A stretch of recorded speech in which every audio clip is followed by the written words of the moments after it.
Exam ಬರೆಯಕ್ಕೆ ಹೋದಾಗ ನಮ್ಮ ದೋಸ್ತನ ಗಾಡಿ ಪೆಟ್ರೋಲ್ ಖಾಲಿ ಆಗಿಬಿಟ್ಟಿತ್ತು. ಹೇ ನಮಸ್ಕಾರ ರೀ ಅಪ್ಪ, ಉತ್ತರ ಕರ್ನಾಟಕ ಮಂದಿ. ಇವತ್ತು ನಾವು ಲಾಸ್ಟ್ನೇ ಪೇಪರ್ ಬರೆಯಕ್ಕೆ ಹೊಂಟೀವಿ.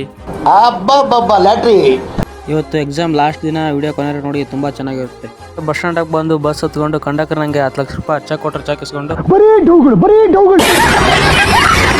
ಸೀದಾ ಕುಷ್ಟಿಯಾಗಿ ಬಂದು ಒಂದು ಕೇಸ್ ಬೀರ್ ಕುಡ್ದು, ಒಂದು ಕಪ್ ಚಾ ಕುಡಿದು ಇವತ್ತು ನಾನು ಎಕ್ಸಾಮ್ ಬರೋಕ್ಕೆ 2 ಗಂಟೆಗೆ ಹೊಂಟೀನಿ. ಯಾಕಂದರೆ ನಮ್ಮ ಫ್ರೆಂಡ್ಸ್ ಆಗಲೇ 8ಕ್ಕೆ ಹೋಗಿದ್ದಾರೆ ಬ್ಯಾಕ್ ಇದ್ದು ಎಕ್ಸಾಮ್ ಬರೋಕ್ಕೆ. ಸೀದಾ ಕಾಲೇಜಿಗೆ ಬಂದು ಸ್ವಲ್ಪ ಓದಬೇಕಂತ ಬುಕ್ ಹೊಡ್ರೆ ಸೀದಾ ನಿದ್ದೆ ಬಂದ್ಬಿಡ್ತು, ಮಕ್ಕೊಂಬಿಟ್ಟೆ.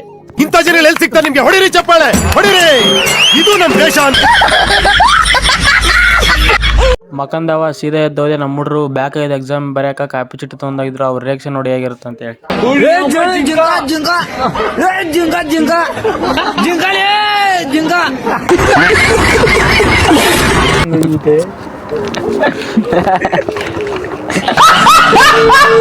ಮತ್ತೆ ನಮ್ಮ ಹುಡ್ರು ಚಾ ಕುಡಿಯೋಗಂತ ಚಾ ಕೂಡ ಕರ್ಕೊಂಬಂದ್ರೆ ಚಾ ಕುಡಿದು ನಮ್ಮ ನಡೆಸಿದ ನಮ್ಮ ಎಕ್ಸಾಮ್ ಕಡೆ ಅಂತ ಹೋಗ್ತಾ ಇದೀವಿ. ಈಗ ಹಂಗಿಂಗ್ ಮಾಡಿ 5 ಪೇಪರ್ನು ಓದ್ಲಾರ, 6ನೇ ಪೇಪರ್ನು ಓದ್ಲಾರ 3 ತಾಸು ಕಳೆದು ನಮ್ಮ ನಡೆಸಿದ ಬಸ್ ಸ್ಟ್ಯಾಂಡ್ ಕಡೆ ಅಂತ ನಮ್ಮ ದೋಸ್ತ ಬೈಕ್ ಮೇಲೆ ಹೋಗ್ತಾ ಇದೀವಿ.